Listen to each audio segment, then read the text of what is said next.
Hey, welcome back for another episode of the Fleet Success Show. Joining me today are my co-host, dear friend, Marc Canton. Hey, Josh.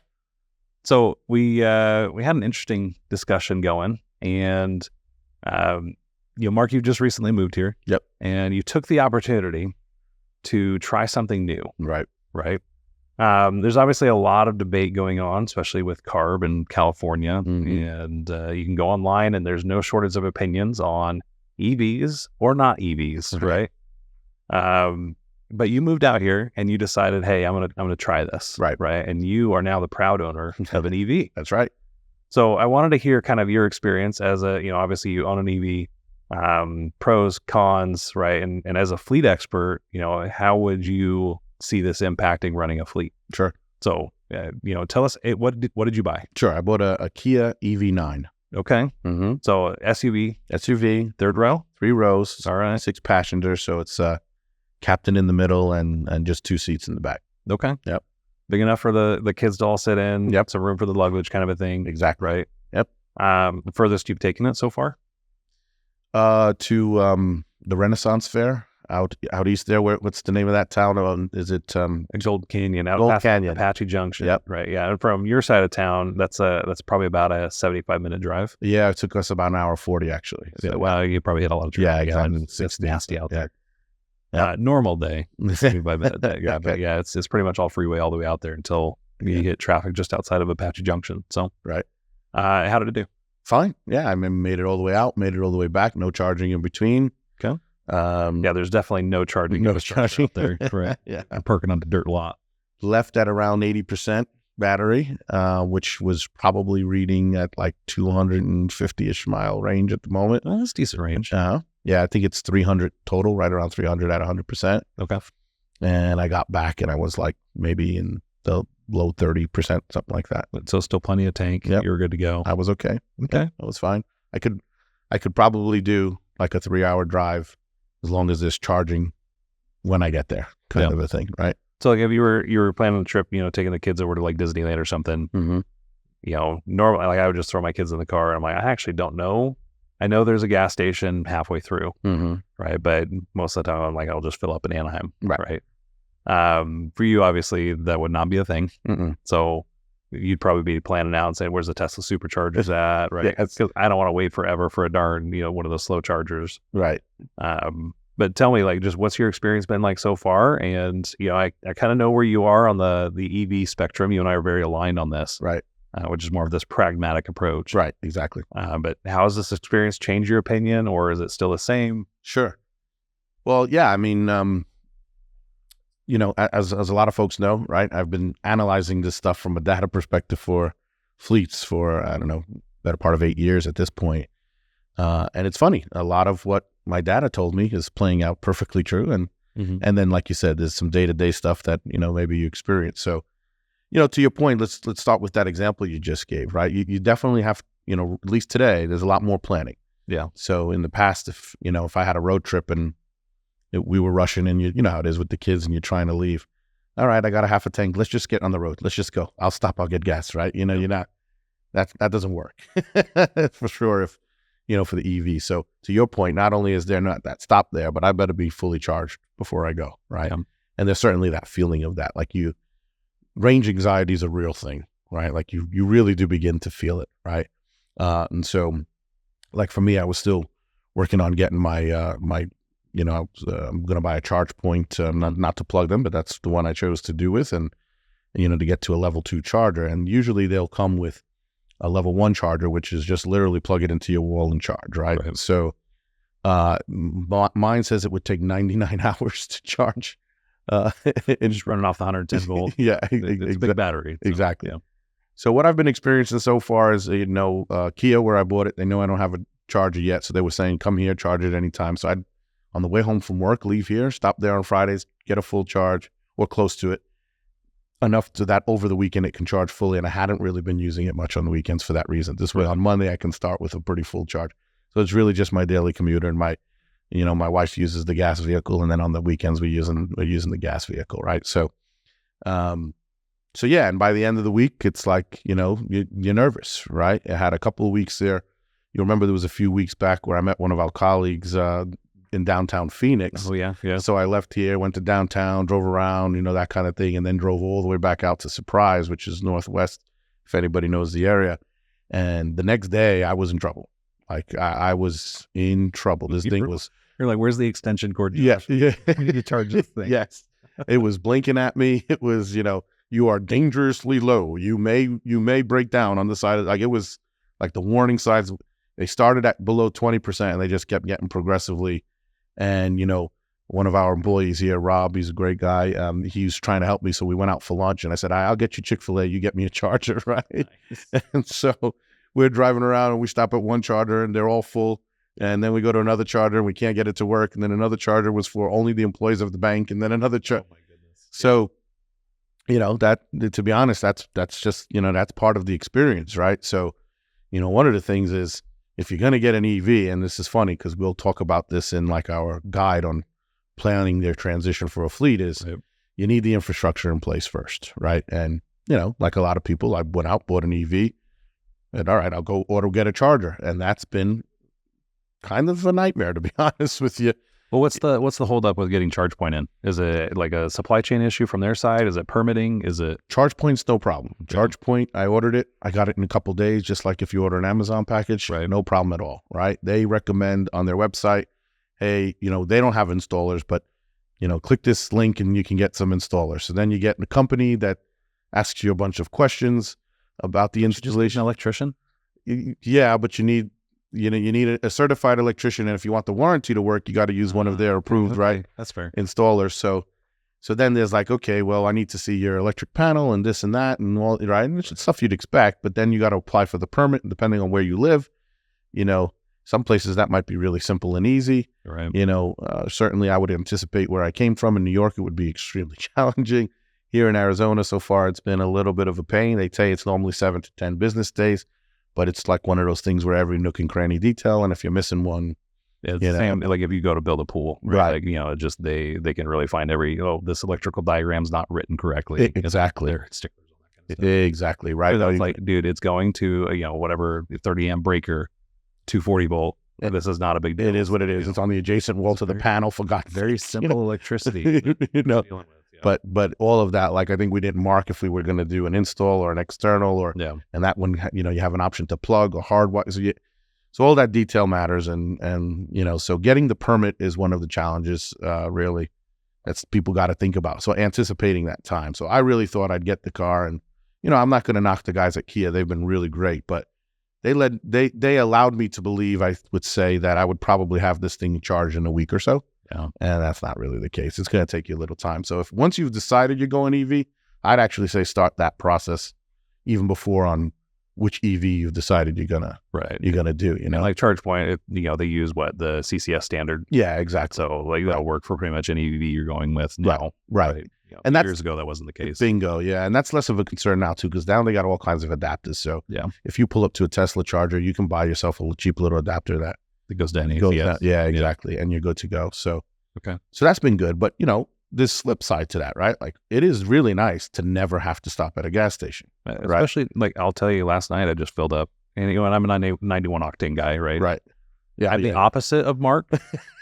I've got that dumb supercharged V8. It's awesome. It's amazing, right? But like it's the opposite, right? But it's the same issue. Like I've got 300 miles of range, right? In a 31 gallon gas tank, right? So you do the math on that. You know what I'm getting. Yeah. It's not good. Yeah. And here I'm wondering, like, maybe I should have an EV as my commuter. Right. But I just love driving that truck too much. Yeah. So that'll never happen. It's awesome. But it's this idea of what changed for you to say that, I want to go make this change now. Well, there was a bunch of things, I'll be honest. I've been doing the analysis and I'm a fleet guy, and I just thought, I don't want to ever be accused of being a naysayer or a pro. Like, I don't want to be either way. I tried really hard. It's important to us, I think, as to be objective, pragmatic, to be pragmatic, to let the data guide our decisions. Yeah. And so I wanted to experience it firsthand. I thought it was a good thing to do for me in my career in some ways, right? To be able to experience it and say, no, I know this firsthand. I'm not making it up. I'm not reading it. I'm not going along with what a bunch of, bloggers are saying or something. Right. I'm not going with the crowd, so to speak, on either side, right? Because there's a lot of going with the crowd on both sides. Amen. Right. Yep.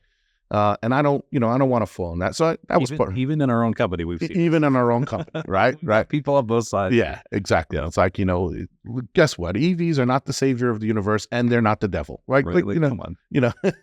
Okay. So that was a motivation, right? Another motivation was, I figured, heck, I'm in Arizona. Where can I get electricity? I'm thinking solar, right? Like, there's all the sun and I'm thinking, I'll get some solar panels on my house, and I'll never have to pay for fuel again, right? Because, It's not a bad idea. Yeah, especially if it's a long-term play. Right, exactly.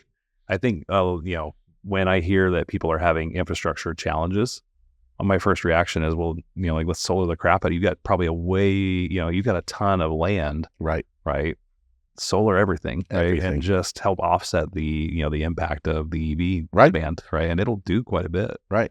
Especially when, to that point, and I've said this to, clients who will listen, that's always a big concern, and paying for it and all that. And that's legit. But, the solar companies, for the most part, will do the same thing for commercial that they're doing for residential, which is they'll pay for all of it for you. Right. Yeah. And you got to pay for it as a service, but boy, it's cheaper than cheaper. It's a cheaper alternative than going through the entire, like, hey, we've got to get the whole grid upgraded. Right. Or build a microgrid. Right. Maybe it's not even an option. Right. We don't have the circuit capacity. Right. That may become, instead of going out generators or, other alternatives, the solar's a great option there. It really is. It's underutilized, I think, in that world. As a stopgap. As a stopgap, right? Yeah. But I want to give you the real reason that led to me deciding to get this thing. All right. You got in and you pressed the accelerator. It's something like that. When I first got here for the move, right? Yeah. It's like 2 o'clock, 3 o'clock in the morning, local time, right? Yeah. I got toddlers screaming at me. I'm sleepy. My wife's sleepy. And we had rented 2 cars because I knew we needed 2 cars right away. So, and you know how it works.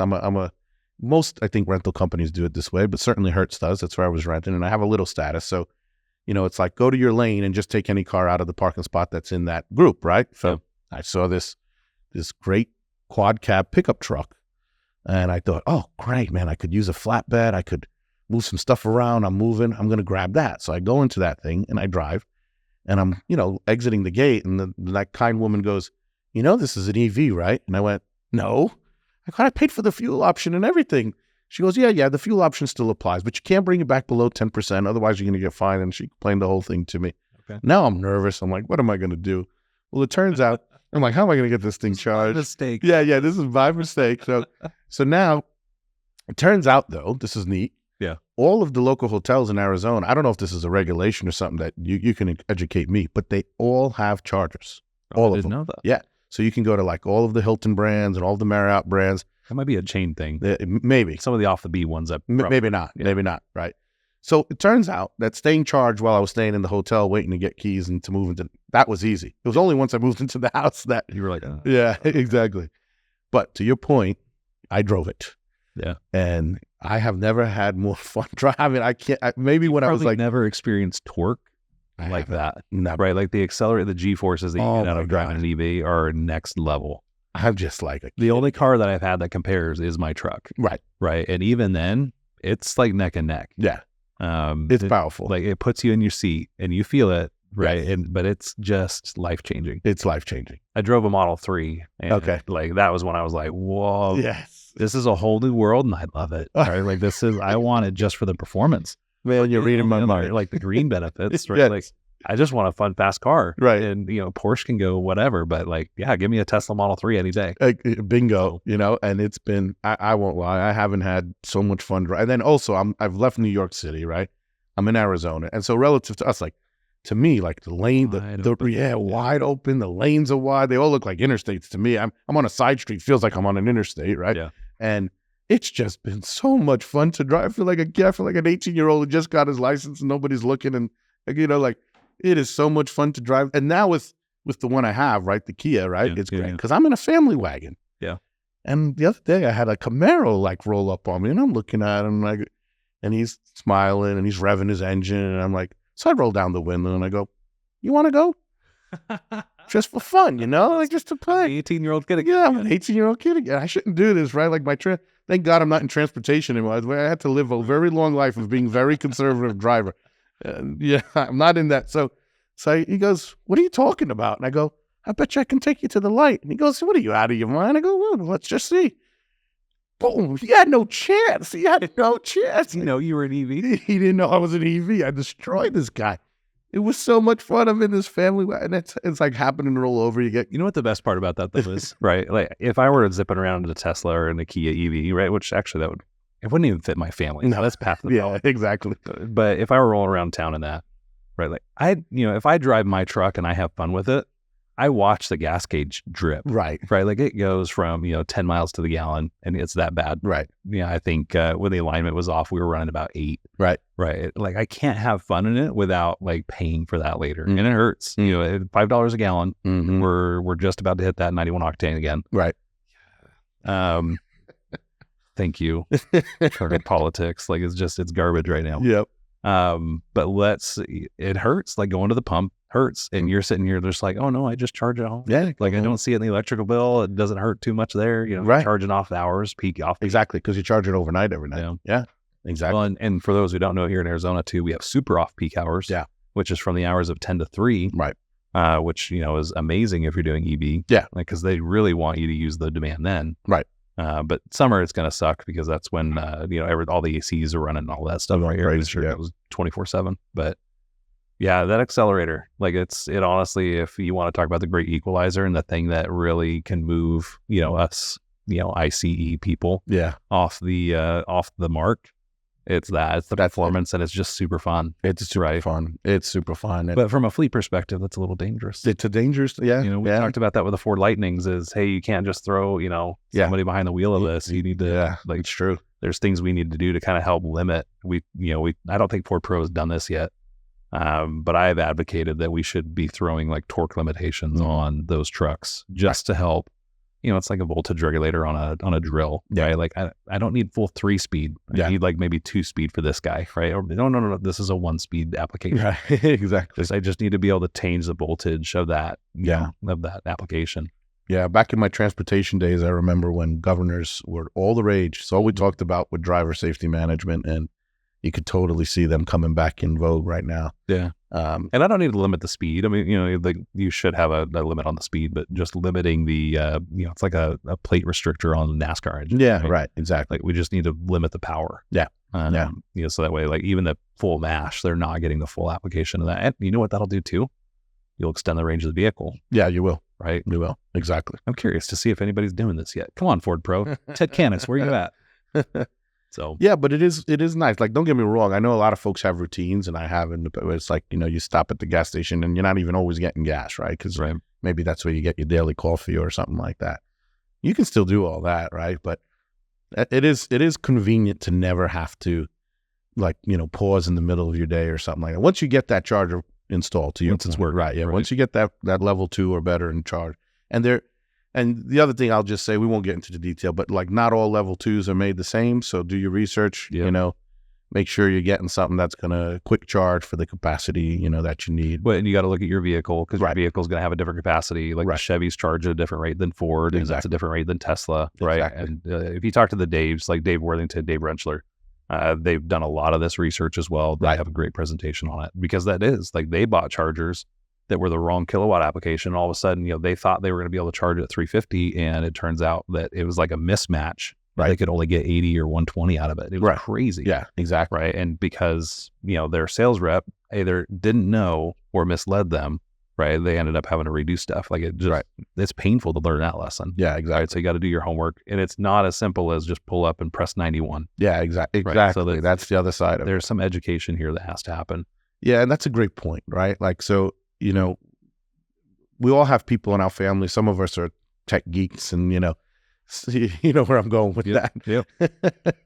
So I'll be careful how I say it, but we all have people in our family and in our circles that just aren't very tech savvy, let's say. Yeah. And they might find this I know it sounds like, you just plug it in and that's it. They're the ones that are usually forwarding you that email chain that's gone around for 20 years. Yes, yeah, that one. Yep. Exactly. So just be mindful of that, even though honestly, once you get used to it, it's not difficult, but you're going to have people who will just avoid it, right? Like right now, my wife's not very interested in the EV, if I'm being honest. She's scared of it, Too much power?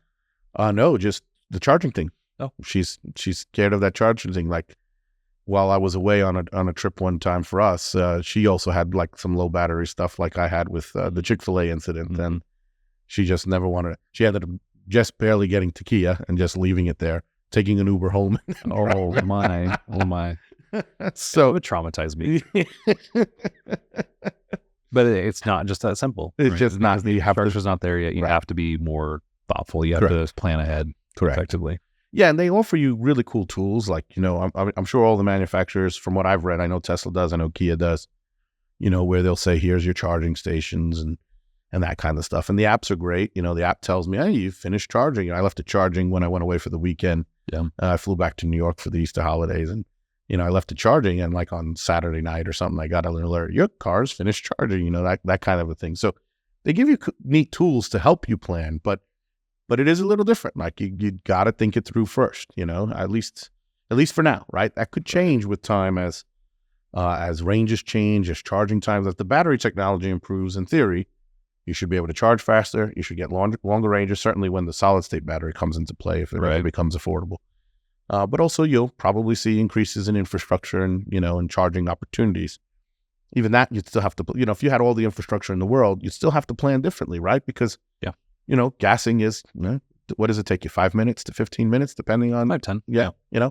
So obviously and charging doesn't work that for a pump, unless it's a really busy gas station, right? Like you're rarely ever waiting for a pump. Right. Exactly. And there's a gajillion of them. So, right. Like I said, I would go from here to California, and I'm like, there might be one between here and there, right? Like, past the summit, Chiriaca Summit. But otherwise, I know I can hit there, and then there's going to be 50 right between here and there that I can fuel up at. Exactly. Or, like you said, well, I got to make sure I charge it before I go anywhere. And like, I would just hit a gas station on the way out of town. Right. Exactly. And that's the level of like forethought and planning you have. Sure. Yeah. My current personal goal is to never have to use like a local public charger again. Once I get that, worthy goal. Yeah. If I do decide to do something long distance like that, I'll have that mapped out where hopefully the hotel or wherever we're staying, right, will have that. And just avoid, because between the waiting for other people, and to be honest with you, most of the public chargers are pretty slow. Yeah. Even the paid ones. Yeah. And so you don't know what you're going to get until you get there. The right? quality is just, so it's hard to count on that, and you need to count on it because you need to make a plan, right? So that's my goal, is to see if I can't just avoid any dependency on those public chargers altogether, take it from there. Yeah. Well, any last parting thoughts? I guess we're going to follow up on this. I'm going to see where we're at in a year. Yep. Right. And, obviously this is a fun little foray into a new world. Sure. By mistake. Yeah. By mistake. Would you have gotten one if you hadn't gotten to that Chevy? I don't think so.